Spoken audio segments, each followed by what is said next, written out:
that you have 3.9 billion in the bank, but you're only reporting 3.6 billion.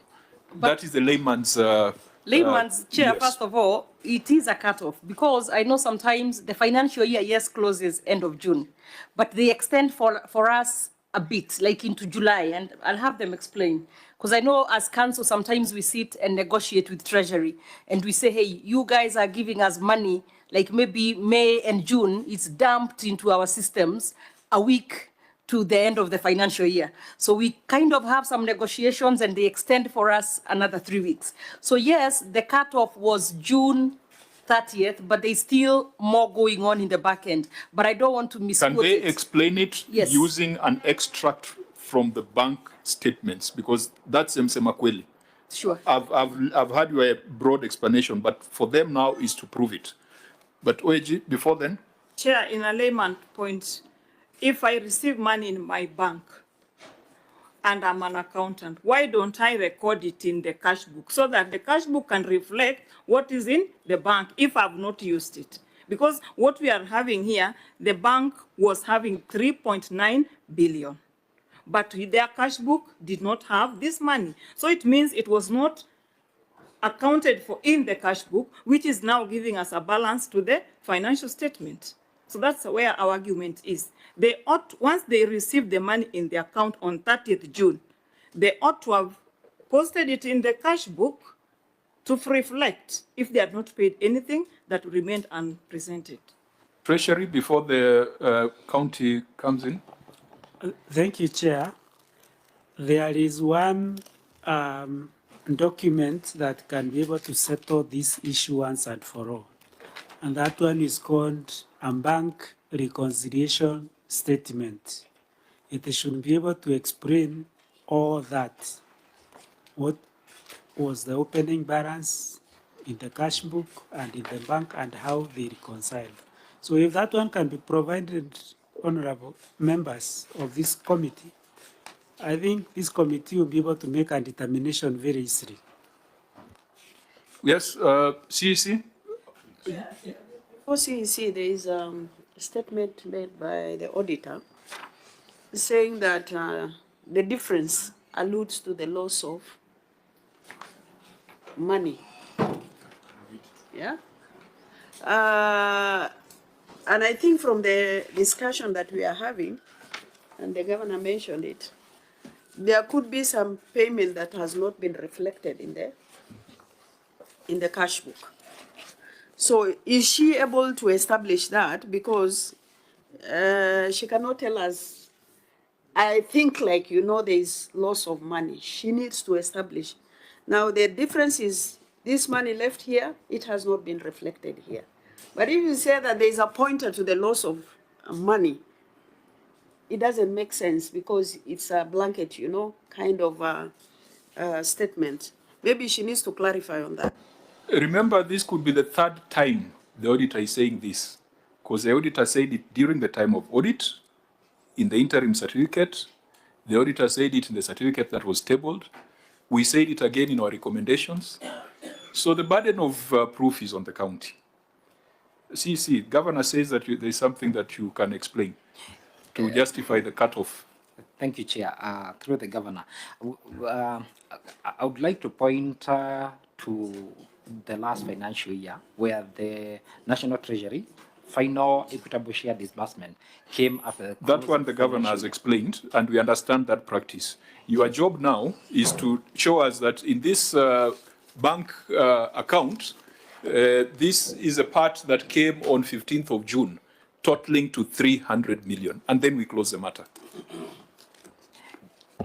Yes, Chair, but the other challenge is with the auditor. No, leave the auditor alone. The Governor has given you the opportunity to explain to us how this is a cut-off issue.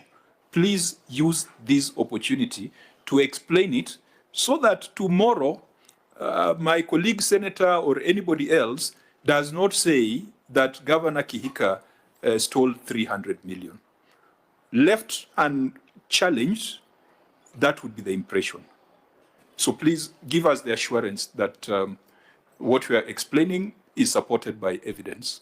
Yes, it is supported by evidence, and the biggest challenge is that the auditors take the cutoff date as 30th of June, whereas the National Treasury and Controller of Budget and the CBK allow us to transact, and especially for this the financial year in question, we are with you on that page. Yes. You are saying what the governor said, and we agree that is a practice. Yes. So just demonstrate Yes. that the 332 million, because I know the window is usually opened up to 15th of July. From that, the closure is 30th June, but you have some 15 days. Just demonstrate that, and then we move on. I think that your job was to demonstrate. Governor has already made that point. I can, if allowed, I can be able to provide the same document that were provided to the auditor, showing, and the matter in question is we have more money, not less. No. You have reported less. You have reported less. It means you are under declaring. If I send you to collect my debt of 1 million shillings, but then you only report 600, umenibia njiani, si ndio? Mmeibia watu wa Nakuru njiani by having more money in the account but declaring less. Yes, so it is not a smaller problem. Allow us to provide the Auditor General, because we are not doing the audit now. We are not doing the audit, but we're just trying to get a clear explanation. Allow me just go to the statement, their own financial statement, page 2, statement of assets and liability, where they are reporting their bank balance at note 13 as 3.9 billion. And the cash basis, you are supposed to report the cash book balance. This is what they are reporting. So from our understanding, the 3.9 is the cash book balance. But the actual that we saw when we were verifying the document, the actual cash book was 3.6.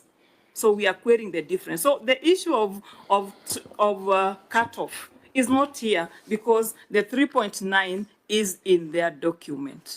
OAG, there is something they are alleging there, that they provided those documents to explain that variance at point of audit. Did that happen?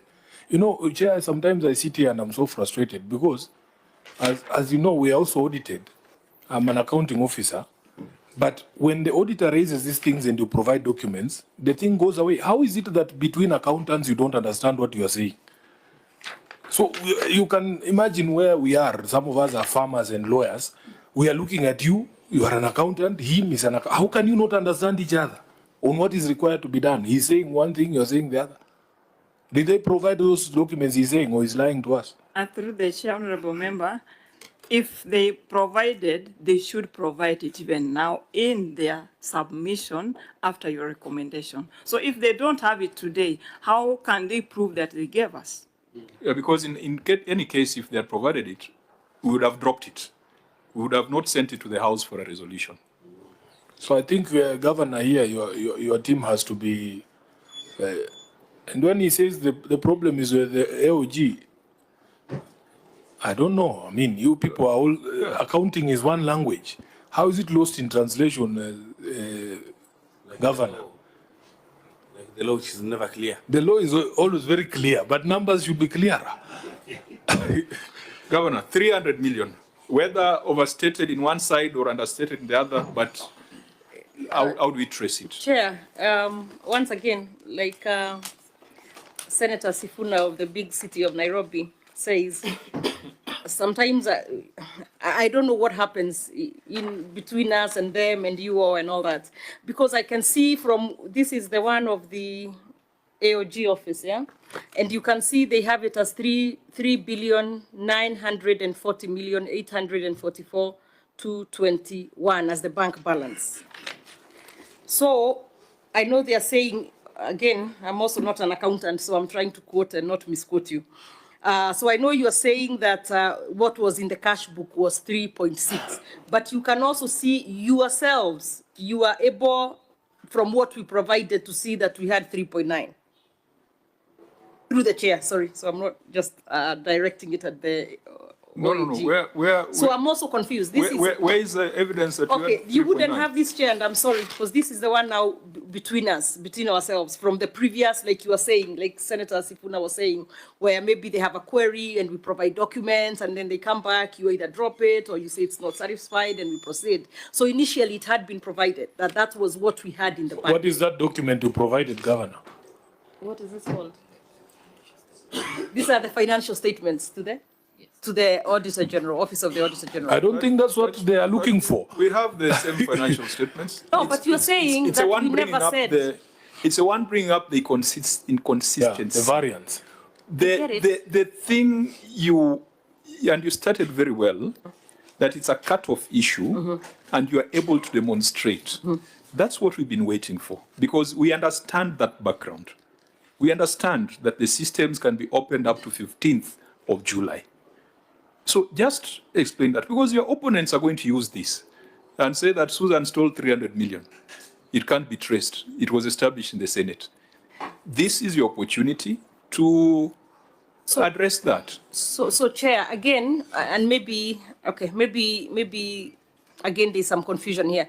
So Chair, I'm saying we are in agreement that what was shown or what we provided as what we had in the bank was 3.9. So there is no doubt as far as that. So what they say was in the cash book is 3.6. But in between, there may have been movements past their cutoff dates, which we agree. So what we are saying now is perhaps then give us a little time to provide documents on what that 300, which is the variance between the 3.9 and the 3.6, that may have been what was happening after the cutoff, may have been. But that's what he said he provided. Yes. What is it you provided? It can't be in the financial statements. It has to be a separate bank certificate to show the movements or the transactions that happened outside the period. It can't be here, because here you have reported the inconsistency. So we must also protect the Auditor General from unfair accusations. Chair, allow us to provide the document, because... So what document? Do you know what document we want? Yes. What is it? The reconciliation for the close of year and after the close of year. Within that period of 15 days? Yes. Is that what you're looking for, Auditor General? Through the chair, no. No. They are not getting very clear. Correct. Tell them what you want. And Your Excellency, maybe, yes, you may have not been our profession. This document that we are referring to is your financial statement. As our report is inside, but the old document belongs to the Nakuru County. Executive. So this balance of 3.9 is a reflection of your cash book that you reported. Sure. But the 3.6 is the actual cash book we were given. The source document. The source document, the primary, was reading 3.6. It's not a matter of cash book. So Senator Sifuna, I know you'll relate with this. So the polling station is reading 3.6. Bomas is reading 3.9. Thank you, Chair, for dumbing it down for me. So the math was starting to, but now I can see clearly where the problem is. Yeah. Yeah, maybe we are confused. Again, I'm sorry, I have to keep saying it again. I don't know in how many different ways. So the auditor considers as of June 30th, correct? Yes, yes, ma'am. But for us, we went with the transactions up to 2nd of August, and that is what that's all you need to show, and that is what we are asking. You isolate and demonstrate. Chair, can I help? Just the way that you have helped me by using an analogy of bombers, which is something I know very well. Can the OAG also dumb it down for the team from the county? What documents are you looking for? If they have a name in the financial terms. They need to give us a bank reconciliation that is giving us the difference. The 300, the 339. So I think because we have to report back to the House, we will still maintain that that variance has not been addressed, but we will ask the two parties to attempt a reconciliation, failure to which this is a matter that will need to be investigated. And Chair, small count here before the Senate Chair. So Chair, I call for your guidance and wisdom that there are no governors that are above the law. The Constitution provides that every governor, including our sister governor, Susan Kihika, they must and should appear before the constitutionally. They can do the kangaroo, they can do chini amiti, they can do that one, especially on Sunday and Saturday. They can do their own things with elders and everything. But what we are demanding, Chair, let the respect of the role of Parliament be respected. It cannot be. It cannot be. It cannot be, Chair, that we come, wait to do a meeting. The meeting is being, and you know this is a constitutional meeting. It's not a church meeting. It's not a bridegroom meeting or a baby shower meeting. This is a constitutional meeting that should be respected. Therefore, the governor of Nairobi, Chair, I request humbly, in fact, he should appear in the next 7 days before this committee. Or else, of course, the consequences are unknown, Chair. So regardless, he has a fight with MCAs and their own. We want to see the money that is allocated and appropriated to Nairobi is used in the right manner. And Governor Sakaja should and must appear before this committee to account for every penny that Nairobi City County has received from Kenyans, because those are taxpayers' money, Chair. And we will agree whether the impeachment has been so for 60 days or what, that is none of our business. But the MCAs in future must be serious with their job, Chair. We expected that matter to come to the Senate. We would have given it the necessary attention that it deserves and handle it as per the constitutional process, Chair. So I hope the next time when there is a scare of impeachment, it should not run around. Thank you, Chair.